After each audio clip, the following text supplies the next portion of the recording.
Hello dear student, આજનો આપણો વિષય છે વિજ્ઞાન ધોરણ 8 પાઠ 8 કોષ રચના અને કાર્યો. એમાં આગળના વિડીયોમાં તમે કોષ વિશે માહિતી મેળવી હતી કે રોબર્ટ હુક નામના વૈજ્ઞાનિકે કોષની શોધ કરી છે. કોષ એ સજીવ શરીરનું રચનાત્મક અને ક્રિયાત્મક એકમ છે. બરાબર, એ કોષના અલગ અલગ પ્રકારના આકાર હોય છે, એની રચના હોય છે, એની સંખ્યા હોય છે. એ આપણે વિડીયોમાં આગળ જોયું. આજે આપણે વિડીયોમાં બીજી વધારે માહિતી મેળવીશું તેની. તો ચલો શરૂઆત કરીએ આપણે. આ શ્વેતકણ કે WBC પણ એક કોષીય સંરચનાનું ઉદાહરણ છે. વિદ્યાર્થી મિત્રો, આપણું મનુષ્ય શરીર પણ કોષ ધરાવે છે. બરાબર, તો આપણા શરીરમાં આવેલા શ્વેતકણની વાત કરીએ. શ્વેતકણ એ કેવા હોય છે? તો સફેદ હોય છે. બરાબર, તો એ પણ એક કોષીય સંરચના ધરાવે છે.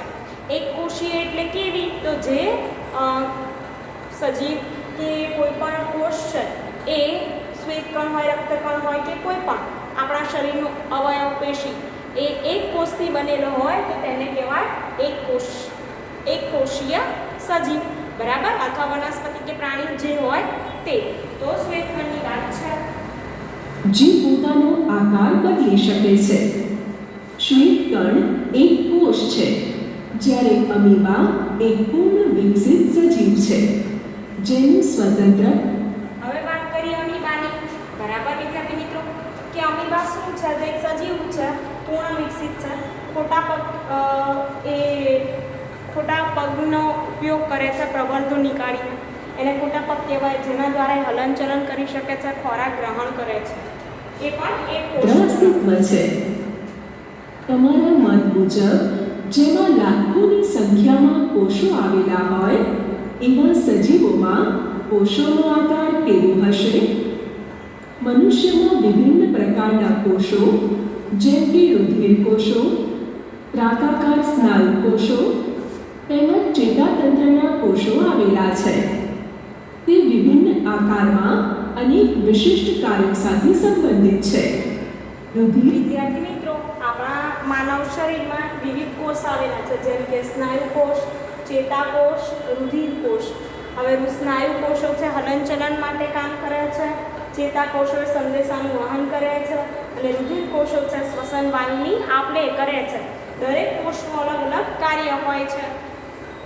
રુધિર કોષોમાં રક્તકણોનો સમાવેશ થાય છે, જે ઓક્સિજન અને કાર્બન ડાયોક્સાઇડનું વહન કરે છે. સ્નાયુ કોષોને લીધે અંગોનું સંકોચન અને શિથિલન થાય છે.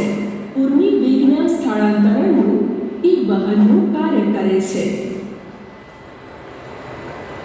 કોષો સામાન્ય રીતે ગોળ, ચપટા, લંબાયેલા હોય છે. વિદ્યાર્થી મિત્રો, કોષનો આકાર કેવો હોય છે? તો કોષ ગોળ, ચપટા અને કેવા હોય? લંબાયેલા હોય છે. કેટલાક કોષો લાંબા હોય છે, જેના બંને છેડા અણીવાળા હોય છે.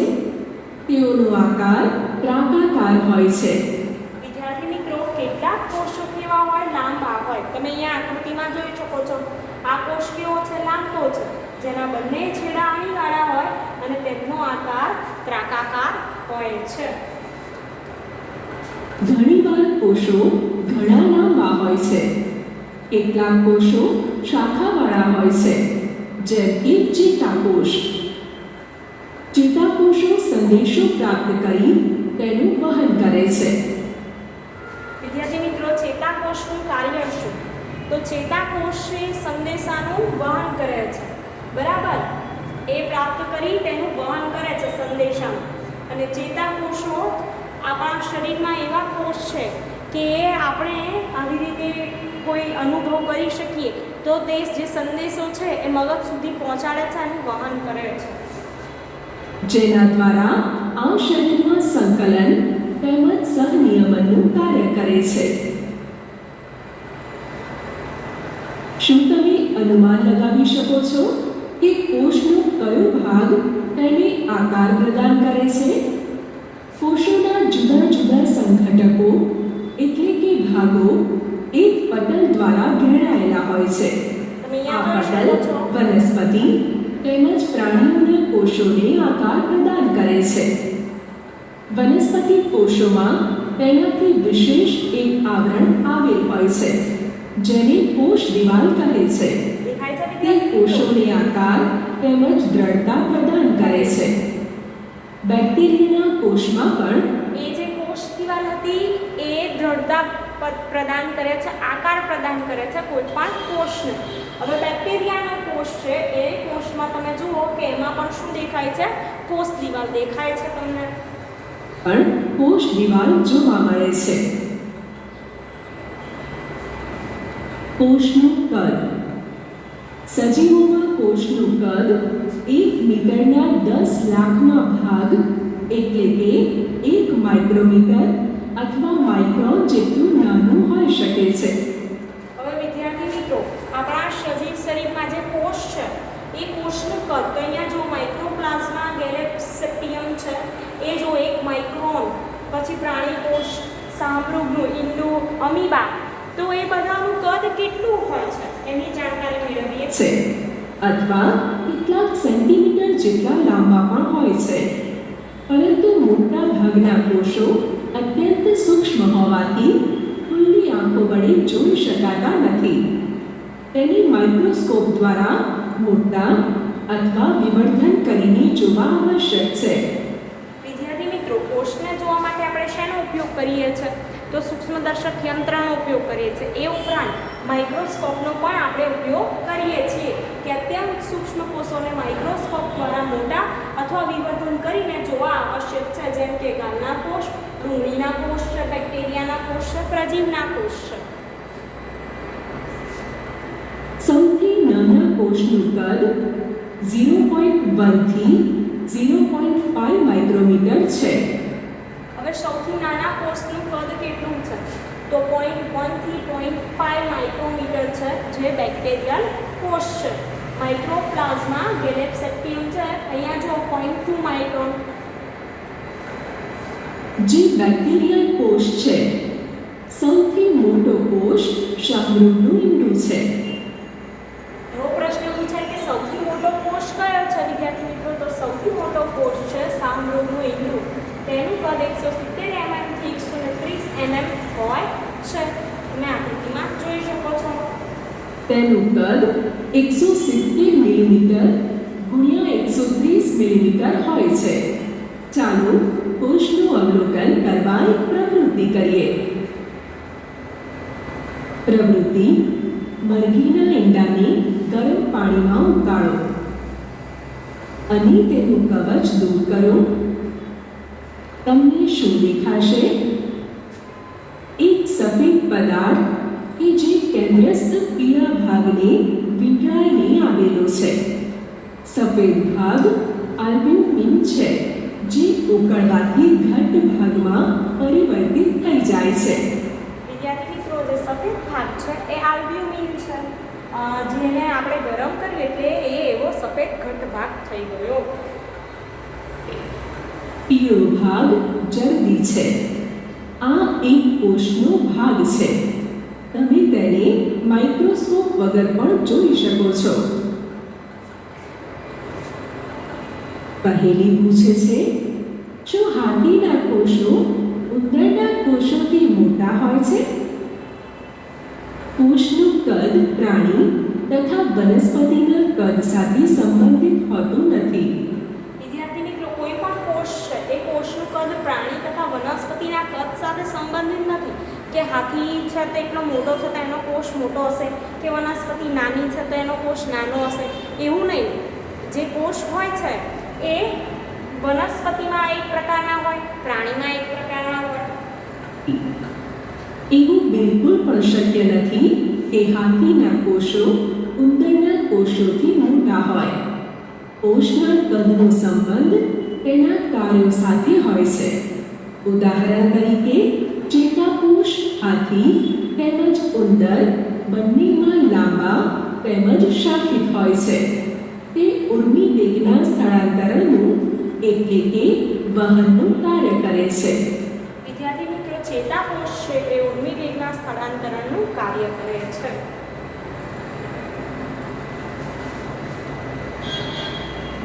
કોષ રચના અને કાર્ય.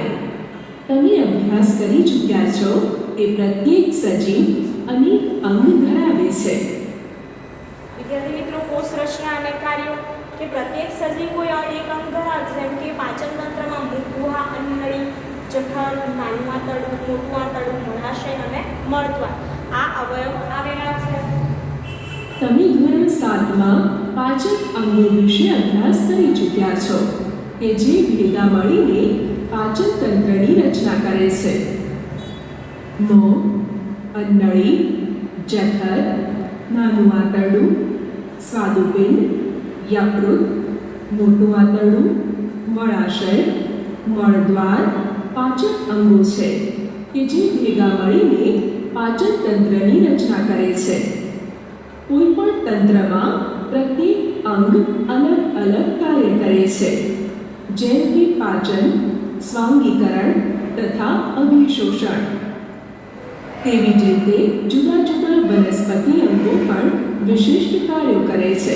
ઉદાહરણ તરીકે મૂળ પાણી તેમજ ખનિજ ક્ષારના શોષણમાં મદદ કરે છે. વિદ્યાર્થી મિત્રો, જેમ આપણા શરીરમાં કોષો અલગ અલગ કાર્યો કરે તેમ વનસ્પતિમાં પણ અલગ અલગ કાર્ય હોય છે. પ્રકાંડના, પર્ણના, મૂળના. મૂળે શું કરે છે તો વનસ્પતિ દ્વારા પાણી જે શોષાય છે જમીનમાંથી એ કોણ શોષે છે? મૂળ શોષે છે પાણી અને ખનિજ ક્ષારને. એ ઉપરાંત મૂળ એ વનસ્પતિને જમીન સાથે જકડી રાખવાનું પણ કામ કરે છે. તમે ધોરણ 7માં અભ્યાસ કર્યો કે પર્ણો ખોરાક સંશ્લેષણ માટે જવાબદાર છે. દરેક અંગ એક નાના ભાગ દ્વારા નિર્માણ પામે છે, જેને પેશી કહે છે. નિશ્ચિત કાર્યો કરતા કોષોના સમૂહને પેશી કહે છે. વિદ્યાર્થી મિત્રો, પેશી એટલે શું? તો નિશ્ચિત કાર્યો કરતા કોષોના સમૂહને પેશી કહે છે. દરેક અંગ છે એ અંગ એક ચોક્કસ કાર્ય કરે છે, પણ એ અંગ એક પેશી પણ બનાવે, એટલે કે કોષો ભેગા મળી એ અંગ બનાવે છે. કોષો ભેગા મળી પેશી બને છે. જેમ કે ચેતાકોષ છે, એમાંથી ચેતાપેશી. અને અંગ કયું છે તો આપણું મનુષ્યનું મગજ. એનું કાર્ય શું છે તો વિચારવાનું કાર્ય છે. એ જ રીતે બે ફેફસા જુઓ તો એમાં કઈ પેશી? અધિચ્છદીય પેશી શ્વસનનું કાર્ય કરે છે. પછી છે મેદની પેશી, બરાબર, તે ઉત્સર્જનનું કાર્ય કરે. એમ શું થાય વિદ્યાર્થી મિત્રો? તો દરેક કોષ છે ભેગા મળી પેશી બનાવે છે, અને પેશી ભેગી મળી અંગ બનાવે છે, અને અંગ એક નિશ્ચિત કાર્ય કરે છે. તો પેશીની વ્યાખ્યા તમારે નોટબુકમાં લખવાની કે નિશ્ચિત કાર્યો કરતા કોષોના સમૂહને પેશી કહે છે. પહેલીને સમજાયું કે એક અંગ પેશીઓનું બનેલું છે, જે ખરેખર કોષથી બનેલી હોય છે. જીવંત સંરચનામાં કોષ એ મૂળભૂત માળખાકીય એકમ છે. જો કોષનો માઇક્રોસ્કોપ વડે અભ્યાસ કરવામાં આવે તો દરેક કોષમાં મુખ્યત્વે 3 રચનાઓ જોવા મળે છે. વિદ્યાર્થી મિત્રો, જો માઇક્રોસ્કોપ વડે અભ્યાસ કરવામાં આવે કોષનો તો તેમાં 3 રચનાઓ જોવા મળે છે. જેમ કે કોષ રસતર, કોષ કેન્દ્ર અને કોષ રસ. વિદ્યાર્થી મિત્રો, જેમ કે કોષ રસતર, કોષ કેન્દ્ર અને કોષ રસ. કોષમાં આવેલી અંગિકાઓને લીધે જ કોષની અંદર ઘણી બધી ક્રિયાઓ થાય છે. હવે એ જે અંગિકાઓ આવેલી છે કોષની અંદર, એ અંગિકાઓના લીધે ઘણી બધી ક્રિયા થાય છે. જેમ કે કોષ રસતર તો શું કરે? દ્રવ્યોની આપ-લે કરે. રિબોઝોમ શું કરે? પ્રોટીન સંશ્લેષણ. કણાભસૂત્ર શું કરે? ઊર્જા મુક્ત કરવી. કોષમાં વિવિધ અંગિકાઓ તરીકે કણાભસૂત્ર, રંજક દ્રવ્યકણ, અંતઃકોષ રસજાળ, ગોલ્ગી કાય, રિબોઝોમ, લાઇસોઝોમ અને રસધાનીનો સમાવેશ થાય છે. વિદ્યાર્થી મિત્રો, એવું પૂછે કે કોષમાં કઈ કઈ અંગિકાઓ આવેલી હોય છે? તો કોષમાં કણાભસૂત્ર છે, ગોલ્ગી કાય, રંજક દ્રવ્યકણ એટલે કે હરિતકણ પણ કહી શકાય. ત્યારબાદ રિબોઝોમ છે, રસધાની, અંતઃકોષ રસજાળ, લાઇસોઝોમ. આ બધી અંગિકાઓ આવેલી હોય છે.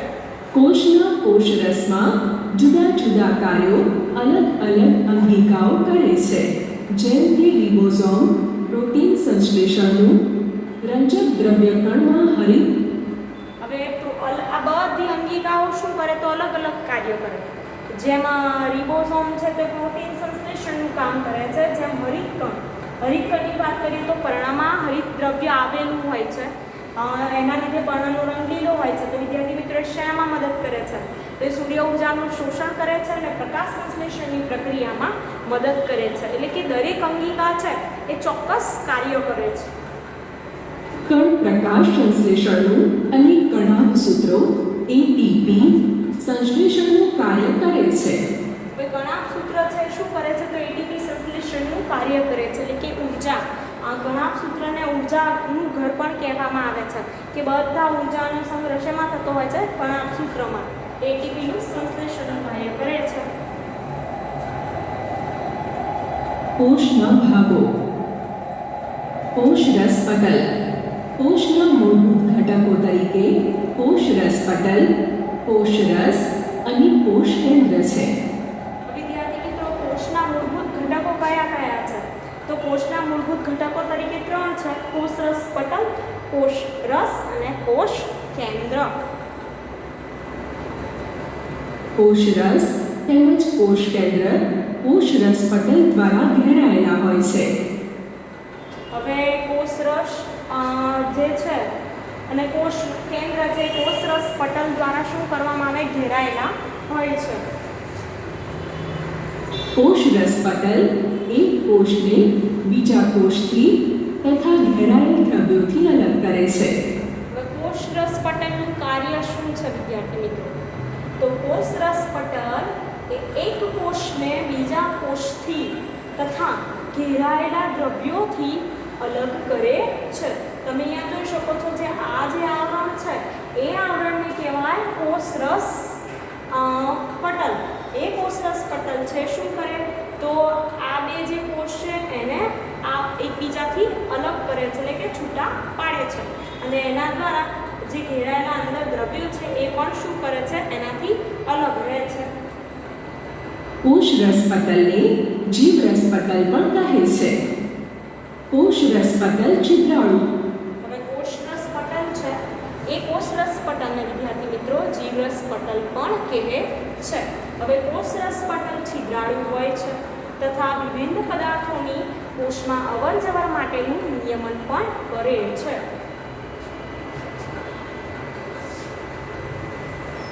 હોય છે તથા વિભિન્ન પદાર્થોની કોષમાં અવરજવર માટેનું નિયમન કરે છે. બેક્ટેરિયા, વનસ્પતિઓ અને પ્રાણીઓના કોષોમાં કોષરસકણની હાજરી જોવા મળે છે. કોષરસકણના બંધારણમાં 75% ફોસ્ફોલિપિડ અને બાકીના 25%માં પ્રોટીન, કોલેસ્ટ્રોલ. વિદ્યાર્થી મિત્રો, જે કોષરસ પટલ એમાં જે હોય છે એમાં 75% ફોસ્ફોલિપિડ હોય છે, બાકી પ્રોટીન, કોલેસ્ટ્રોલ અને પોલિસેકેરાઇડ આવેલા છે. કાર્ય: કોષરસકણ એક કોષ અને તેની અંદર આવેલી અંગિકાઓને તેના આસપાસના માધ્યમથી અલગ રાખે છે. કોષરસકણ કોષમાંથી બહાર જતા કે કોષની અંદર આવતા દ્રવ્યોનું નિયમન કરે છે. તે કોષની અંદર આવતા કેટલાક દ્રવ્યના વહનને અવરોધે છે. વિદ્યાર્થી મિત્રો, જે કોષરસકણ છે શું કરે? તો કોષની અંદર પ્રવેશતા દ્રવ્યોને અટકાવે છે, બરાબર? કેટલાક દ્રવ્યના વહનને અવરોધે છે અને જે પ્રવેશીને બહાર જાય એનું પણ નિયમન કરે છે. આથી કોષરસકણ પસંદગીમાં પ્રવેશશીલ કલા છે. આથી કોષરસકણને આપણે શું કહીશું? તો પસંદગીમાં પ્રવેશશીલ કલા કહીશું. કોષરસકણમાંથી કાર્બન ડાયોક્સાઇડ અને ઓક્સિજન જેવા વાયુઓનું વહન પ્રસરણની ક્રિયા દ્વારા થાય છે. વિદ્યાર્થી મિત્રો, કોષરસકણમાંથી કાર્બન ડાયોક્સાઇડ અને ઓક્સિજન જેવા વાયુઓનું વહન અને પ્રસરણની ક્રિયા દ્વારા થાય છે. ચાલો ડુંગળીના પડમાં કોષોનું અવલોકન કરવા એક પ્રવૃત્તિ કરીએ. હવે આપણે ડુંગળીના કોષથી કે કેવી રીતે કોષની રચના આપણે જોઈ શકીએ. પ્રવૃત્તિ. કોઈ પણ કોષના મૂળ ઘટકને અવલોકન કરવા માટે એક ડુંગળી લો. ઉપરના સુકાય વિદ્યાર્થી મિત્રો, ડુંગળી તો બધાના ઘરમાં હશે અને જોઈ પણ હશે. આજકાલ તો ડુંગળીનો ભાવ પણ વધી ગયો છે. તો આ જે ડુંગળી છે એ ડુંગળીનું ઉપર આપણા આયના ગુલાબી કોતરાને દૂર કરો. તમે ડુંગળીની સફેદ માસલ સપાટીને ચીપિયાની મદદથી કે હાથ દ્વારા પણ અલગ કરી શકો છો. હવે અહીંયા પ્રવૃત્તિમાં જુઓ કે એને આપણે ચીપિયાની મદદથી કે હાથ દ્વારા પણ અલગ કરી શકીએ છીએ. તમે ડુંગળીને તોડીને પણ આ પાતળા પટલને અલગ કરી શકો છો. કાચની સ્લાઇડ પર પાણીનું ટીપું મૂકીને પાતળા પટલને તેની ઉપર મૂકો. પાતળું પટલ બ્લેડ અથવા ચીપિયાની મદદથી લઈ શકાય છે. હવે આ પટલ મિથિલિન બ્લુ વડે અભિરંજિત કરો અને વિદ્યાર્થી મિત્રો, એ જે પટલ છે એને મિથિલિન બ્લુ વડે અભિરંજિત કરવાનું છે આપણે. અને તેની ઉપર કાચની કવર સ્લિપ મૂકો. ધ્યાન રાખો કે કાચની કવર સ્લિપની અંદર હવાના પરપોટા રહી ન જાય. વિદ્યાર્થી મિત્રો, આપણે શું ધ્યાન રાખવાનું? જે કાચની કવર સ્લિપ છે એની અંદર હવાના જે કાચની કવર સ્લિપ છે એની અંદર હવાના પરપોટા ન રહી જવા જોઈએ. ત્યારબાદ માઇક્રોસ્કોપમાં તેનું અવલોકન કરો. હવે આપણે શું કર્યું? તો માઇક્રોસ્કોપ પર એ સ્લાઇડ મૂકી એનું અવલોકન કરવાનું છે. તમે જ્યારે આપણે વર્ગખંડમાં આવશો ત્યારે આપણે આ પ્રયોગ આપણી સ્કૂલમાં આપણી લેબોરેટરીમાં કરીશું. તેની આકૃતિ દોરી નામ નિર્દેશન કરો. વિદ્યાર્થી મિત્રો, આપણે આ આકૃતિ તૈયાર કરવાની છે. સૂક્ષ્મદર્શક યંત્રમાં કે માઇક્રોસ્કોપમાં આપણે આવી રીતે સ્લાઇડ મૂકીએ અને જોઈએ તો આપણને આવી આકૃતિ જોવા મળે છે. જે આકૃતિ અહીંયા દોરેલી છે ડુંગળીના કોષની આકૃતિ. આપણે નામ નિર્દેશનવાળી આકૃતિઓ 6ઠા 7મા ધોરણમાં ભણી ગયા છીએ. એમ 8મા ધોરણમાં પણ તમારે દોરવાની આવશે. તો આ છે ડુંગળીના કોષની આકૃતિ.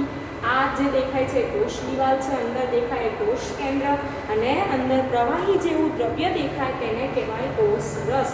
પરંતુ આપણે આવી રીતે આકૃતિ ડ્રો કરવાની. તો તમારે હું તમને દોરાઈશ આકૃતિ, પણ તમારે નોટબુકમાં આવી નામ નિર્દેશનવાળી આકૃતિ સુંદર દોરવાની. અને હા, આકૃતિ દોરવા માટે પેન્સિલનો ઉપયોગ કરવાનો છે અને નામ નિર્દેશન કરવું જરૂરી. તમે તેની સરખામણી આ આકૃતિ સાથે કરી શકો છો.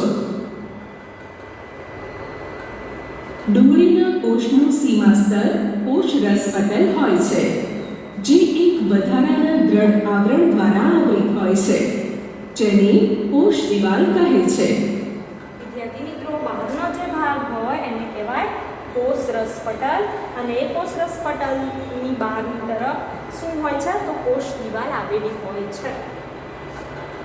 કોષના કેન્દ્રમાં ઘટ્ટ ગોળાકાર સંરચના હોય છે, જે કોષ કેન્દ્ર કહેવાય છે.